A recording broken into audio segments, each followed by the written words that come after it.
കള്ളാടി മേപ്പാടി തുരങ്കപാത പ്രവൃത്തി ആരംഭിച്ചതിന്റെ ആഹ്ലാദത്തിലാണ് വയനാട്ടിലേക്ക് സ്ഥിരമായി യാത്ര നടത്തുന്നവർ.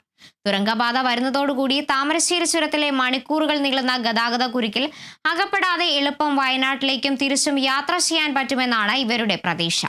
വയനാട്ടിലെ യാത്രാ ദുരിതത്തിന് വലിയൊരു പരിഹാരമാണ് തുരങ്കപാത എന്ന് ഈ റൂട്ടിലെ സ്ഥിരം യാത്രികൻ കൂടിയായ ടി സിദ്ദിഖ് MLA അടക്കമുള്ളവർ പറയുന്നു.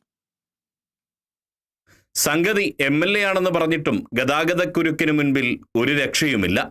28 തവണയാണ് കൽപ്പറ്റ MLA ടി സിദ്ദിഖിന് താമരശ്ശേരി ചുരത്തിലെ ഗതാഗതക്കുരുക്കിൽ അകപ്പെട്ടത് മൂലം ട്രെയിൻ കിട്ടാതെ പോയത്. ഇത്തരമൊരു ദുരവസ്ഥ വയനാട്ടുകാരെ സംബന്ധിച്ച് പരിഹരിക്കാൻ തുരങ്കപാത എന്തുകൊണ്ടും നല്ലതാണെന്ന് ടി സിദ്ദിഖ് MLA തന്നെ സാക്ഷ്യപ്പെടുത്തുന്നു. ഞാനൊരു ജനപ്രതിനിധി എന്ന നിലയിൽ 28 തവണ ഞാൻ ബ്ലോക്കിൽ പെട്ടിട്ടുണ്ട്. എത്ര എമർജൻസി ജീവന് വേണ്ടി മല്ലടിക്കുന്നതായിരിക്കുന്ന നമ്മുടെ രോഗികൾ റോഡിൽ വെച്ച് മരിച്ചിട്ടുണ്ട് ഈ ചുരത്തിന്റെ ബ്ലോക്ക് കാരണം. അപ്പോൾ ഇതൊരു വലിയ ആശ്വാസകരമായ പദ്ധതിയാണ്, ഇതൊരു ചെറിയ ആശ്വാസമൊന്നുമല്ല. ബത്തേരി സ്വദേശിയും ആനക്കാമ്പോയിൽ ജുമാ മസ്ജിദ് ഖത്തീബുമായ അബ്ദുൽ നാസർ ഇഹ്സാനിക്ക് താമരശ്ശേരി ചുരത്തിലെ മണ്ണിടിച്ചൽ കാരണം കഴിഞ്ഞ വ്യാഴാഴ്ച വീട്ടിലേക്കുള്ള യാത്ര പാതി വഴിയിൽ ഒഴിവാക്കേണ്ടി വന്നു. താൻ ജോലി ചെയ്യുന്ന ആനക്കാമ്പോയിലൂടെ തുരങ്കപാത വരുന്നതോടെ ഇടയ്ക്കിടെ നാട്ടിലേക്ക് പോയി വരാമെന്ന ആശ്വാസത്തിലാണ് ഇദ്ദേഹമുള്ളത്. ഏറ്റവും വലിയ ഗുണഭോക്താവ് തന്നെയാണ്. ഞാനിപ്പോൾ ഇവിടെ ഒരു 3 വർഷത്തിലേറെയായി ജോലി ചെയ്യുന്നത്. ഇവിടുന്ന് ഇപ്പോൾ നമ്മൾ പോകുന്നതിൽ ദുരിതങ്ങൾ ഇപ്പോൾ കഴിഞ്ഞ ആഴ്ചയിൽ ഞാൻ പറഞ്ഞില്ലേ, വീട്ടിൽ പോകാൻ വ്യാഴാഴ്ച പോയിട്ട് 4-ാം വളവെന്ന് തിരിച്ചു വിട്ടതാളാണ്. പോലീസ് തടഞ്ഞ് തിരിച്ചു പോകുന്ന ആളാണ് ഞാൻ.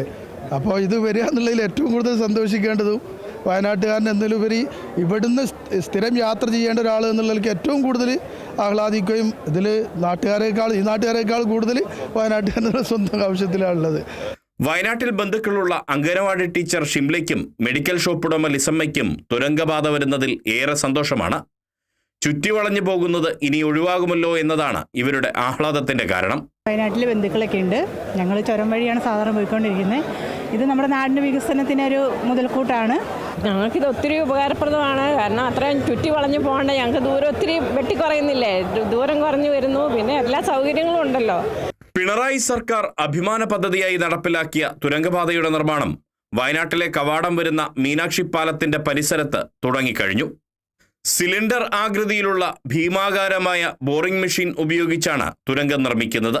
ഈ പാത എളുപ്പം യാഥാർത്ഥ്യമാക്കാനാണ് സർക്കാർ ലക്ഷ്യമിടുന്നത്. തുരങ്കപാത നിർമ്മാണം തുടങ്ങിയതോടുകൂടി ഏറെ ആശ്വാസത്തിലും പ്രതീക്ഷയിലുമാണ് വയനാട്ടുകാരുമുള്ളത്.